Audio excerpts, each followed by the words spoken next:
Hello, and thank you for joining us. This is No Soundbites Allowed, and I am your host, Michael Voss, Dragon of the Southern Tier. I'm happy to be here with you today, February 16th of 2022, to ask you a question.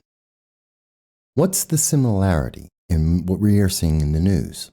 How does that relate to our past as well as our future?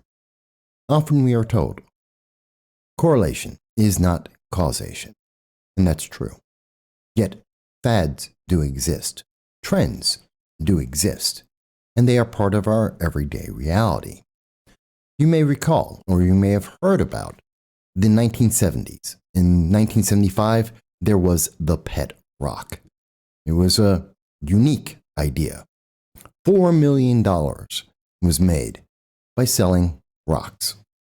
Now, you may laugh. You may think that's quite funny and quite interesting, except if you look at today, right now, in fact, I'll make this refresh live. You can get a gold-plated pet rock right now. It's on Etsy, and you can get the original pet rock, not for $4, but for $44. You can get a gold-plated pet rock for $15. So the reality is, the past is the future. There is no real difference. And while some of these fads are a little funnier than others, we see it in many different aspects of our life. The miniskirt, created in 1965, is the reality of fashion in February 2022. Micro skirts, mini skirts, shorter and shorter skirts are the reality, and we see that the micro mini skirt is dominating right now. 1965 is 2022. The past is our future, the future is our past. These things are interchangeable and intertwinable. And that's important to understand because what we see in the past often has some importance in our current day, as we're about to explain. But I want to put this in even further context before we get into the full details, because I want you to see perhaps what I am seeing. You may not, but I want to put it in as good a context as I can. You may have heard of this, the book 1984, created in 1949 by George Orwell. And in that book, a classic, there is a quote, and that is, "Who controls the past controls the future. Who controls the present controls the past." The mutability of the past is the central tenet of INCSOC. Past events, it is argued, have no objective existence, but survive only in written records and in human memories. The past is whatever the records and the memories agree upon. And since the party is in full control of all records, and in equally full control of all the minds of its members, it follows that the past is whatever the party chooses to make it. These are heady words, quite powerful indeed. But perhaps for those who are a little younger, those who aren't into books and into words as much, maybe there's another way for me to say this, to put it into context. And you may recall this. Let the past die. Kill it if you have to. That's the only way to become what you were meant to be. I don't think I can say it better than that in the modern day. Kill the past. Kill the past to become what you are meant to be. Why have I taken the time to look at fashion, to look at fads, a pet rock, to look at current movies and old books? What does that have to do with the Prime Minister of Canada, Trudeau? What does that have to do with Hillary Clinton, the would-be first female president of the United States? What does that have to do with the appointed governor of New York State, Kathy Hochul? What could it possibly have to do with a criminal, an act of violence that we saw with Quintez Brown. How could these things be related to what I'm talking about here? Well, I'll explain in just a moment. But first, we do want to mention that if this is the first time that you are seeing our channel, we welcome you. We thank you for being part of our audience. And we want you to know that we do long-form political commentary. Every Sunday at 2:30 p.m. Eastern Standard Time, we do a live stream with you.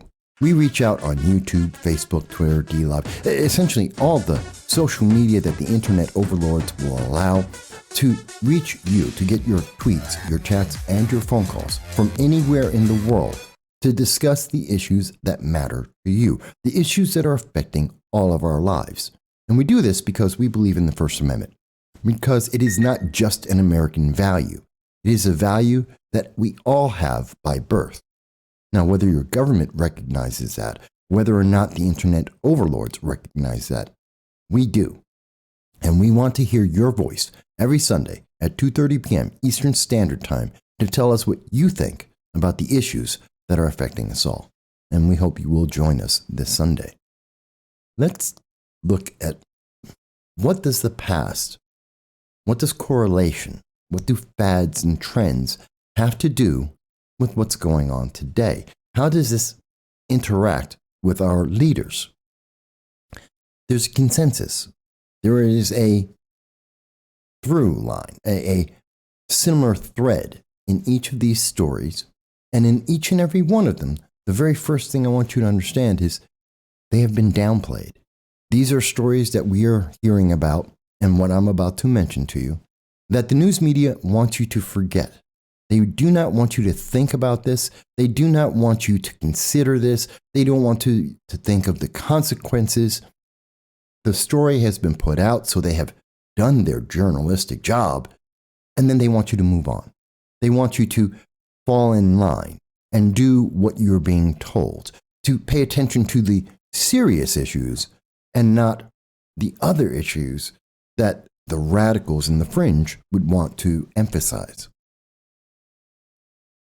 Maybe that's a correlation. Maybe it just so happens by coincidence that so many things are happening around the world that we're told not to pay attention to, at the same time that we're being distracted by things that we must pay attention to.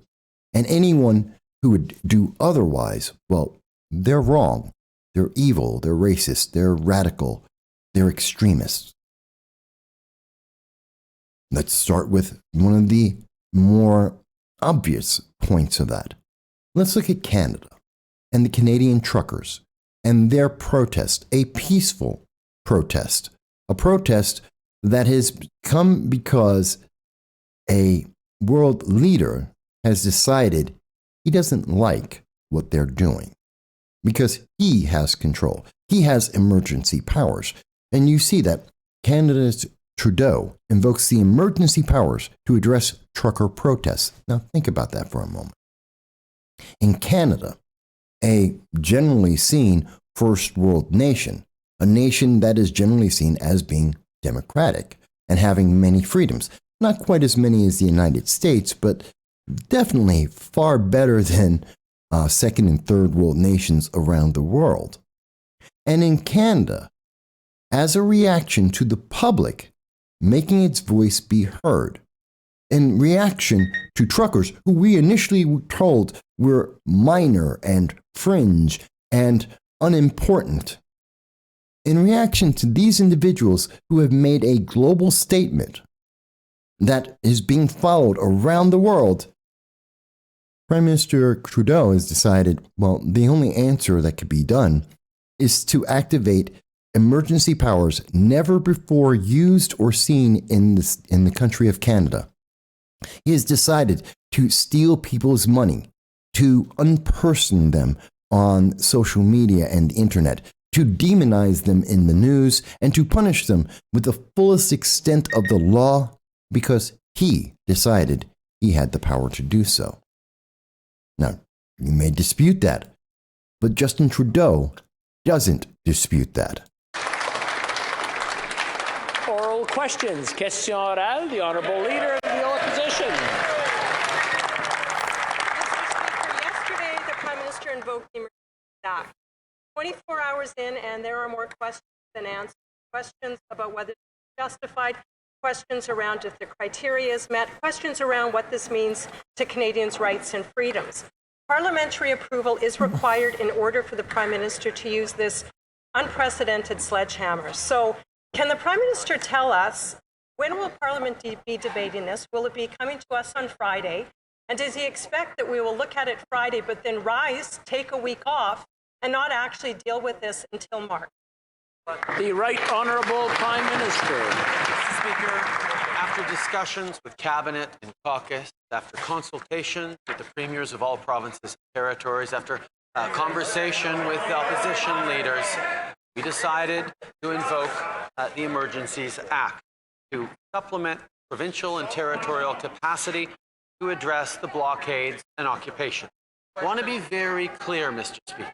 The scope of these measures are time-limited and geographically targeted. They are reasonable and proportionate to the threats they are meant to address, and they are fully to be compliant with the Charter of Rights and Freedoms to reassure all Canadians that this is the right thing to move forward. The Honourable Leader of the Opposition. So I had a very simple question to the Prime Minister he was not able to answer. It would appear this could be more political drama for the Prime Minister. He name calls people that he disagrees with. He wedges, he divides, he stigmatizes. Yet in spite of all of his failure, Coote's border has cleared. Windsor has opened up. Provinces and police are doing their jobs, and blockades are starting to come down. But the Prime Minister thinks that now is the time to use this extreme measure and invoke the Emergencies Act. Isn't it true that the Prime Minister's actions could serve to actually make things worse and not make things better? Exactly. The Right Honourable Prime Minister. Mr. Speaker, this is about keeping Canadians safe, protecting their communities and neighbourhoods, and ensuring the jobs and our economy. I'm afraid I'm going to have to interrupt the Right Honourable Prime Minister. I'm trying to hear the answer, and I'm having a very difficult time. There's some shouting going on. I'm going to have to ask the honourable members, maybe just keep it down. And if you've got something that you're not agreeing with, talk amongst yourself with someone next to you. You don't have to shout it out to the person across the floor. The Right Honourable Prime Minister. Mr. Speaker, you are absolutely right. This is a time for responsible leadership, not crass partisanship. The situation requires additional tools not held by other federal, provincial, or territorial law. It's what responsible leadership requires. These measures must be and will be compliant with the Canadian Charter of Rights and Freedoms. We will always defend the rights of Canadians to peaceful assembly and to freedom of expression, but these blockades need to end, and unfortunately, Conservative politicians continue to encourage the leaders of these blockades. So, we played that in full for a reason, for full context, so you can understand exactly the scope of what we're talking about. We're seeing that Prime Minister Trudeau is taking the opportunity to rewrite history. He has redefined individuals in his own country. He says he wants to protect freedom and the right of individuals to protest at the same time that he's saying this protest must end. He's redefining the individuals, saying that he has to maintain the peace, but the protest has been peaceful. He has to work for the best interests of the people, and yet the people are the ones who are speaking out against what he is doing. So he is literally killing the past. He is killing what these individuals have done. He is redefining the memory of the public over the last month, saying what they stand for and what they have said does not exist. Only the current memory of what he says they are doing exists. That they must somehow be violent, though no violence has taken place. They must not represent the people, although they have gained international support and widespread support throughout Canada itself. And that he must use unprecedented powers, because that is the only way to resolve this. That he must take more power from the people to be able to rule the people, because that is the most peaceful way to resolve this. Even though he has great opposition around him. Now, you may agree with Trudeau. That's up to you. But I want you to understand what is happening in his own words as he avoids the questions, as he avoids the people. He is not having any diplomacy with them. He won't speak to the truckers. He won't speak to his fellow Canadians to find out why they are protesting. He will not address their concerns that are widespread and that are shared not just in Canada, but in the United States, in France, in England, in Australia, New Zealand. It's around the world. He won't bother to find out what is the concern. Instead, he demands to have more power that none can stop because he wanted the power, because he, in his sole discretion, has made the decision to do this, even as others oppose him, because he has to fix the past. He has to change the memory. He has to maintain control and lead the nation in a direction he has seen is fit. And Justin Trudeau is not the only one doing this, because we can very simply look at New York State and looking at appointed Governor Kathy Hochul and declaring a disaster emergency in the state of New York as of February 14th, which is highly unreported, much like the protest that initially started in Canada, the Trucker Freedom Convoy, which was downplayed, ignored, and hidden from the public for many weeks. What we see here is Executive Order 11.3 from appointed Governor Kathy Hochul, something that equally was not well reported, that is not widespread known amongst the people of New York State, let alone any other area around the world. And what is this? Well, that we see that New York State is a disaster emergency, that the ongoing pandemic, which is ending, the emergency status, as we have seen from Johns Hopkins, the lockdowns failed to actually have any positive impact. Mass mandates have had virtually no actual impact. They have had minimal success. That these events, which created social and economic and psychological problems in far excess of the number of individuals actually mortally wounded and mortally harmed, that this is something she needs to continue.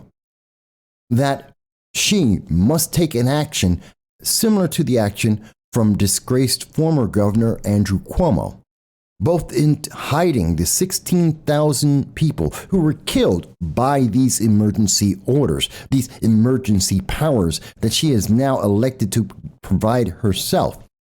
So appointed Governor Kathy Hochul has decided to continue unilaterally to extend her powers. Fathers and mothers, grandfathers and grandmothers, individuals that belonged in families that were loved, killed, snuffed out because of executive powers that no one could question, because Andrew Cuomo decided it must be that way. And he has walked away without any punishment for those deaths. Even though we know a cover-up was conducted, that corruption existed in the Andrew Cuomo administration, which appointed Governor Kathy Hochul was a member of. And she has decided that she, in her singular point of view, must continue this kind of action to destroy the past, to eliminate what was the public memory of what Andrew Cuomo did, to not refer to his overreach of power and its consequence in the number of lives that were ended because of it, to ignore the consequence of overdoses, to ignore the domestic abuse, the dementia, the depression that has been suffered, as well as the economic impact on New York State.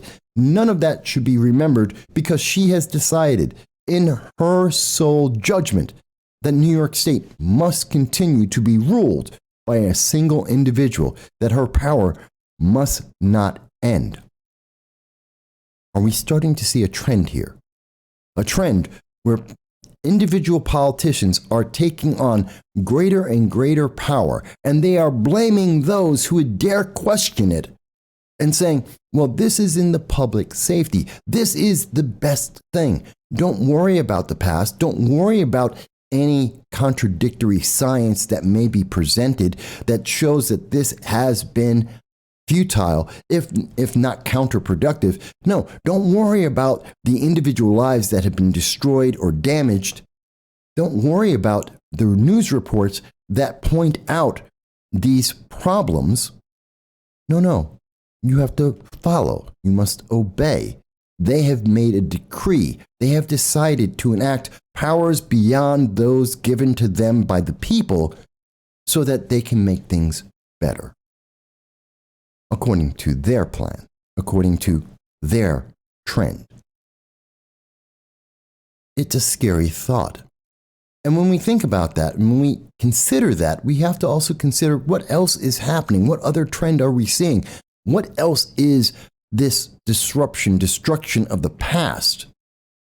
How about the fact that Hillary Clinton is being accused of treason, credibly accused of treason by the special counsel John Durham, who has identified evidence that shows that the Hillary Clinton campaign in 2016 sought to deceive and disrupt elections and nullify the votes and voice of American citizens, to deceive them through propaganda and through machinations normally only seen in espionage, international espionage, crimes that, yes, Americans have been killed for because it is high treason, to infiltrate into an election campaign, to submit false evidence against a candidate in order to change the opinion of the public and to turn their view, to try and infiltrate the highest levels of the United States government, and to inject false information and false evidence, thus leading to the downfall of a political candidate, a political executive elected by the people duly and rightly by law, and to remove them for political gain. These are big issues. This is a big action, and it's being done, but you don't remember the 2016 election, do you? You don't remember what happened then. You don't remember what allegations were made. And the news media feel no obligation to tell you about this. We have to go overseas to see the full story. We have to reach out to further and further away from the mainstream news media to get the elements of this story, to understand what is happening in real time, even as the major news media in real time decide that this isn't important, to obfuscate this story and to downplay it and to toss it away. This isn't a big deal. You don't need to know about the truckers. You don't need to know about what Hillary Clinton may or may not have done in her campaign and how it could have affected elections and nullify your voice and your vote, eliminating your rights by the Constitution and the amendments. You don't need to know that. That's not important. You don't need to worry about Kathy Hochul and the fact that she is holding on to executive power because she chooses to, that the New York State Assembly, the New York State Legislature, they're non-existent. They are meaningless because her executive power is above their power, that the public's voice and the obligation of these elected officials to support and represent the people that elected them is meaningless because they have more power and they are right and righteous in their decisions that they solely make to say this must happen because they are the arbiters of truth. They are the arbiters of what is best for you. They are going to micromanage your life because what else is the overreach, the authoritarian actions, other than manipulating you and micromanaging your life. Whether it be with the truckers in Canada and anyone who would support them. And what's the difference between that and Hillary Clinton saying that your vote doesn't matter? Or appointed Governor Kathy Hochul saying that your voice, your elected officials, that the laws of New York State don't matter. She has the power. And of course, in each and every one of these cases, whether it's Trudeau who says, well, I only have a limited power for 7 days, plus or minus, it could even go to 30 days, maybe. Hearing Kathy Hochul say, well, it'll end on March 16th. It's only another month of this extended time period of extreme power. It's only the past in terms of Hillary Clinton. It doesn't really affect today. These are all things that are time limited. It's not important today what happened yesterday. It's not important to question how long that they will maintain this power, how long they will manipulate your life, how long they will nullify your rights and your votes and your voice. That's not important, because these individuals have decided it's in your best interest. They will micromanage your life and they will decide for you. And when they do these things, they encourage their allies across the United States to take actions of the most extreme and most violent manner. You need only look at Quintez Brown, an individual who tried to kill a mayoral candidate that he did not agree with because that mayoral candidate did not fall in line with BLM and Antifa, the progressive left ideology, the socialist, democratic socialist ideology that we are seeing being exemplified by Trudeau, by appointed Governor Kathy Hochul, by Hillary Clinton and her campaign, and much of the Democratic Party. No.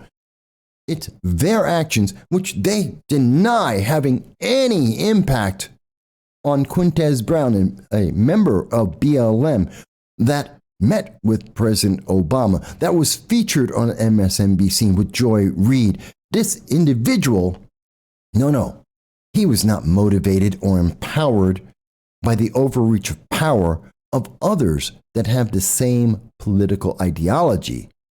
Do we think this is criminal? Absolutely. Do I think this is dangerous? Absolutely.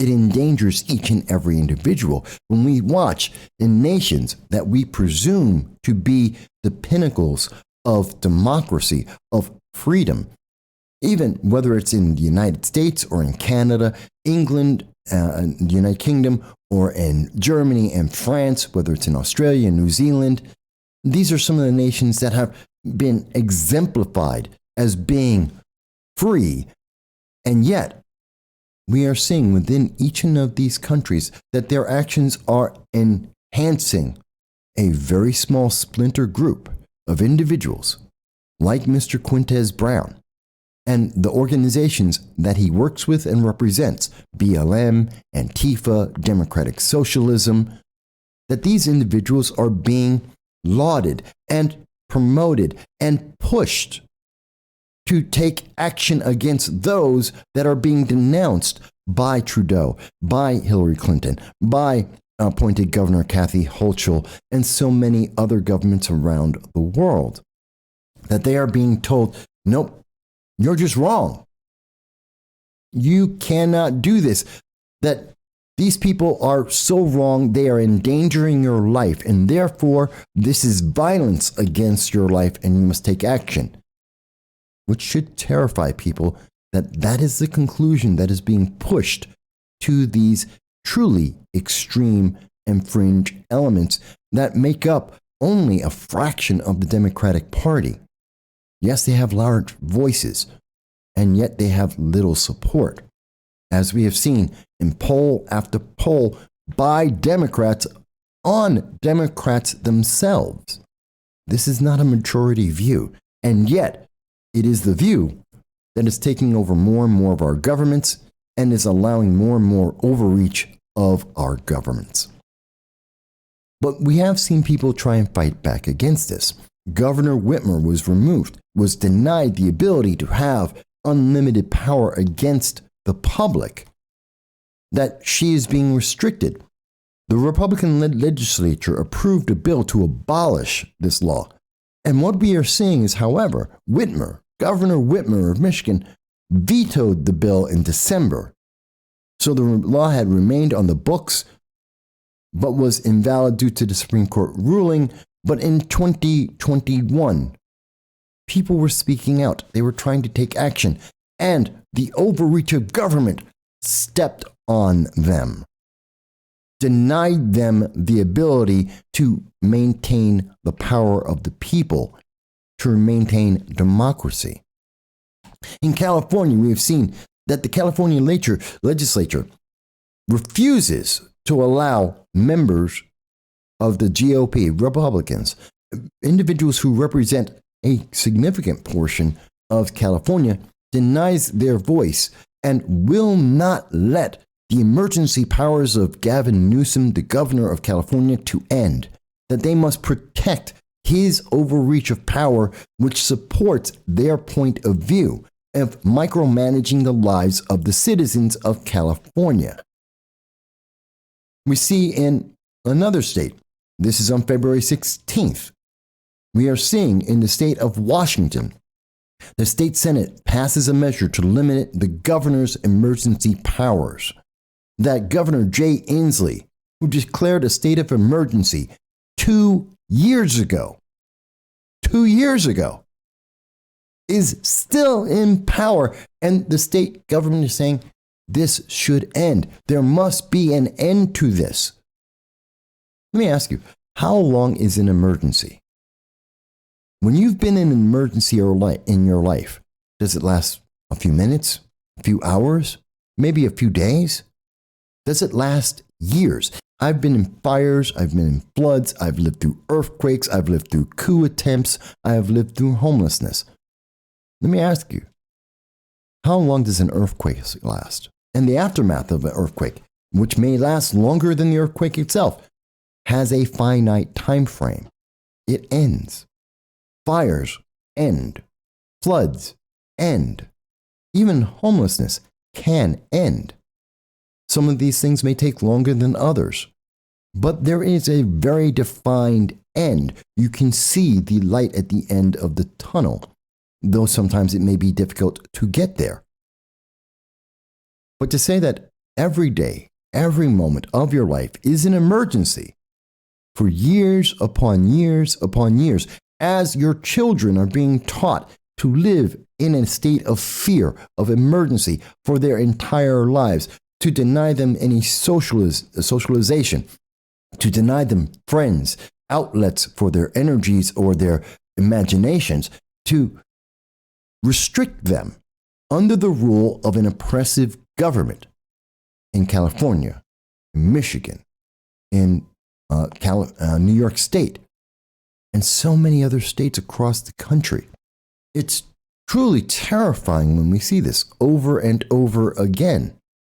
And at the same time, while we are watching state after state and country after country, whether it be New Zealand, which has isolated itself and locked down its people over and over again, whether it's in Australia, where individuals are taken out of their homes by force to be placed into camps or settlements or whatever the new popular term may be, for the good of everyone except those individuals, and without any choice or voice for those individuals, whether that be in the courts or in the government or in their lives, that doesn't matter. And in California, how dare truckers express themselves? How dare they peacefully let their voices be heard? How dare they defy the full power and weight of the government? How dare individuals in New York State oppose and question the continued use of overreach, of authoritarian power by Kathy Hochul? And at the same time that these things are happening, even further away from the daylight, even further from the minds of the general public, are things like this. That on February 14th, Valentine's Day, in a love letter to freedom, a judge in New York State made the decision to dismiss Sarah Palin's case against the New York Times, regardless of the jury verdict. We have to look at this. And this is said so quickly, a 5-minute read, a story that did not get national attention. And this is the key point that we believe must be read and understood. The judge ruled on the trial's 8th day while jurors were still deliberating and did not inform them of his plan. Judge Rakoff said he plans to enter a formal dismissal only after jurors, who began deliberations on Friday, reach their verdict. So the actions of the jury are meaningless. He has nullified their actions, their voice, their vote. It doesn't matter what the outcome actually is or could be. He has already made a decision. He's already usurped their power. He has already decided for them, regardless of what they decide for themselves. The actual decision in the case is meaningless because the judge had already made the decision. He had already invalidated the entire process. The judge said, the jury has no power. And imagine that in any other aspect of life in New York State or in Canada or in the United Kingdom or in France, where a judge will overrule the jury and make a decision while the jury is making their decision. It's not that there was some violation of law. It was not some violation of rights. It was no judicial precedent here. They decided for the jury while the jury was doing its job of evaluating the facts in front of them. But you're not supposed to pay attention to that. That's not the big story of the day. That's not a story that has to deal with freedom and your rights, and it could not possibly affect you, even though it sets, again, judicial precedents. It sets a pattern, a trend, a fad. It sets the future. Perhaps you disagree. Maybe you think, Mike, you just don't understand that there is an emergency right now, that this is important, that Trudeau and what we're seeing with Kathy Hochul, that's more important. And the fact that we're seeing similar things happening in 2016 by the Clinton administration, that we're seeing this in New York State, in the judicial system, that these things are adding to and giving impetus to individuals in BLM and Antifa like Mr. Quintez Brown to commit acts of violence, ultimate violence, murder. Well, Mike, you just don't understand the consequences here. Okay, but I do understand that in less than 3 weeks, in less than a month, most of this in 48 hours, we have watched the overwhelming majority of nations, actually 45 states out of the country, have reversed their mandates. Although, as we have seen, states maintain, even though the mask mandates, even though the problem, the vaccine mandates, the mask mandates, while they are ending, the power of government is maintained. The power over you is being maintained. And do you notice when you look at where are the last vestiges of power being given up, to whatever extent it is being given up?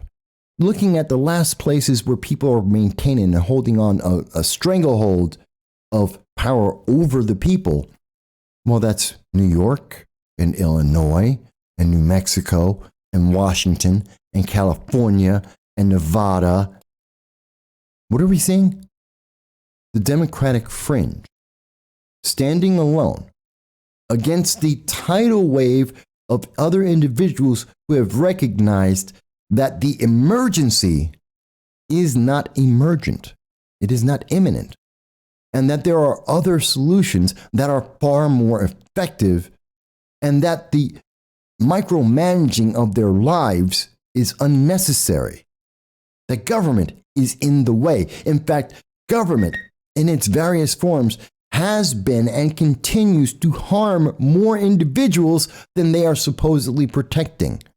Whether that's the 16,000 people in nursing homes, whether that's the overdose deaths that we are seeing, whether that's the depression and domestic abuse that we are seeing, the rise in violent crimes across the nation that we are seeing as consequences of this government overreach just in the United States. And in Canada, we're seeing people that are having their livelihoods taken away from them.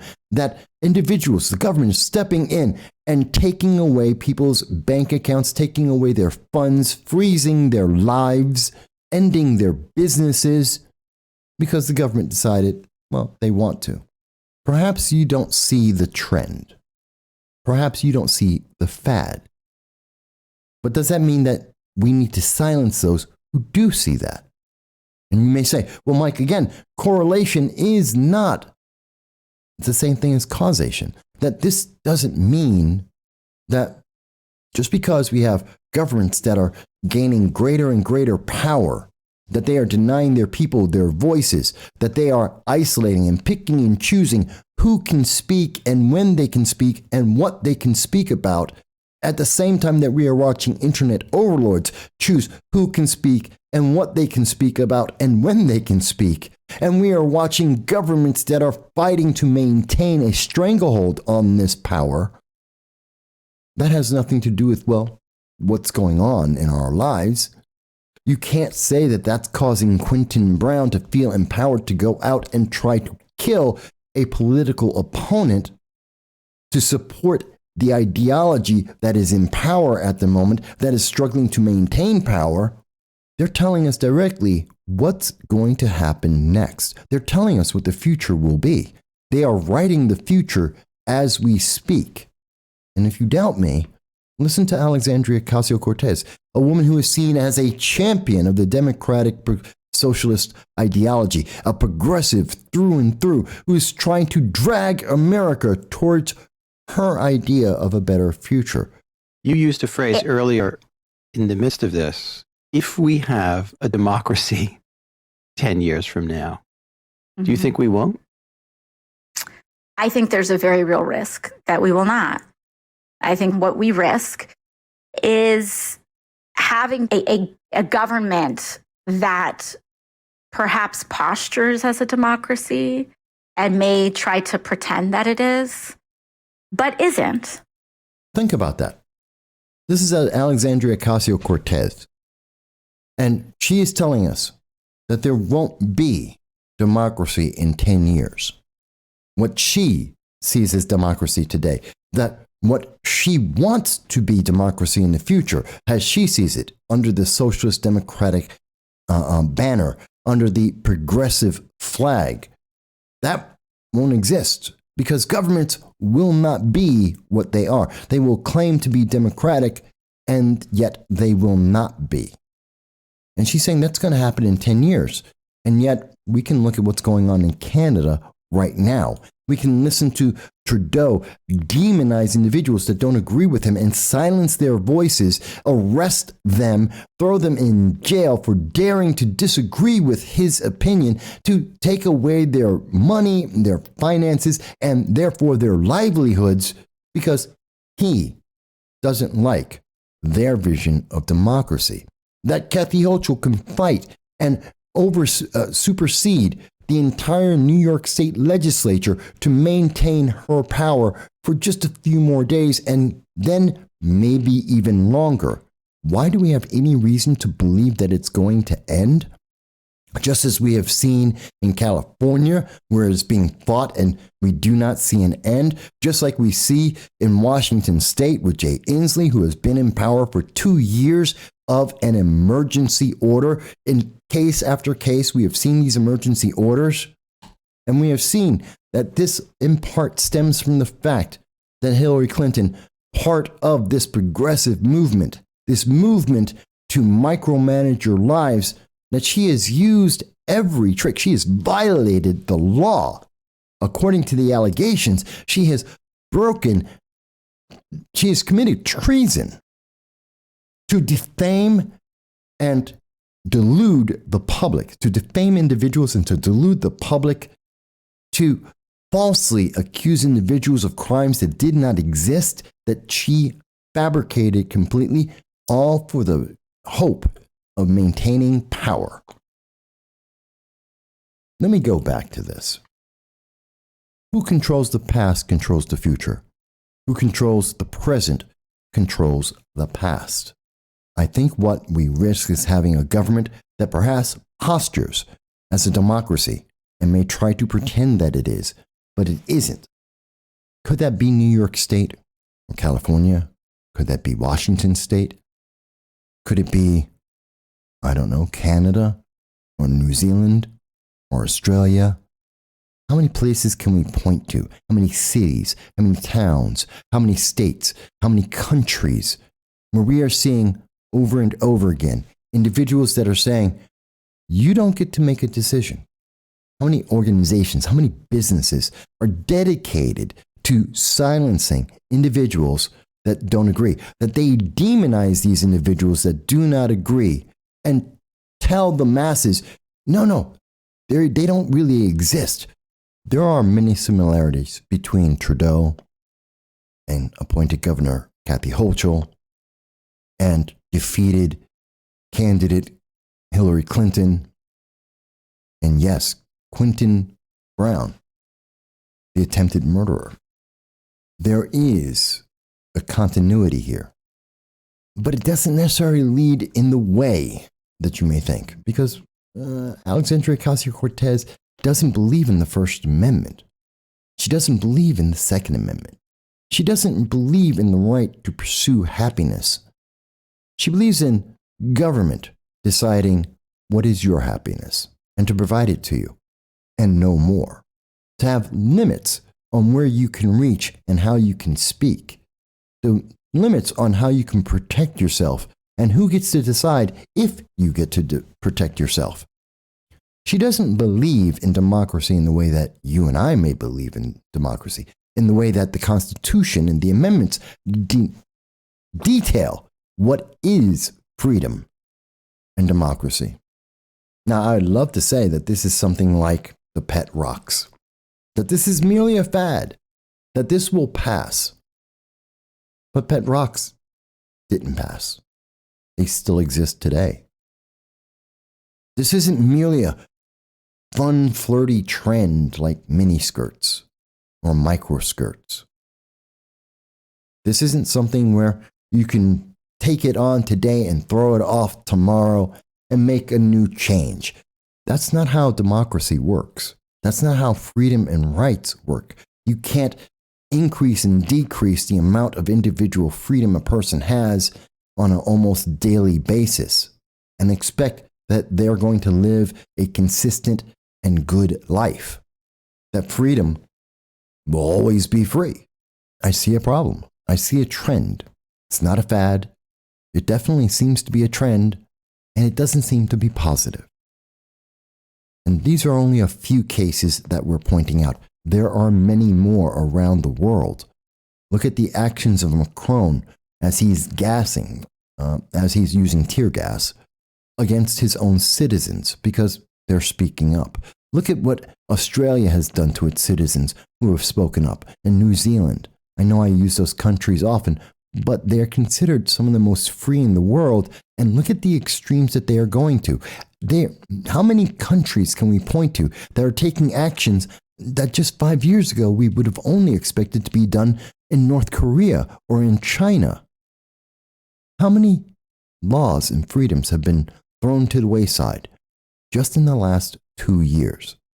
Perhaps you think we're overly concerned. Perhaps you think we've gotten some of this wrong. Perhaps you think we are seeing problems where none exist. And if that is the case, we want to hear your comments. If you think we've misunderstood the information that we have provided to you, please tell us how. We look forward to hearing your voice, not only on this comment, on this video, but also on Sunday at 2:30 p.m. in our live stream around the world. We thank you, and we hope you have a good day.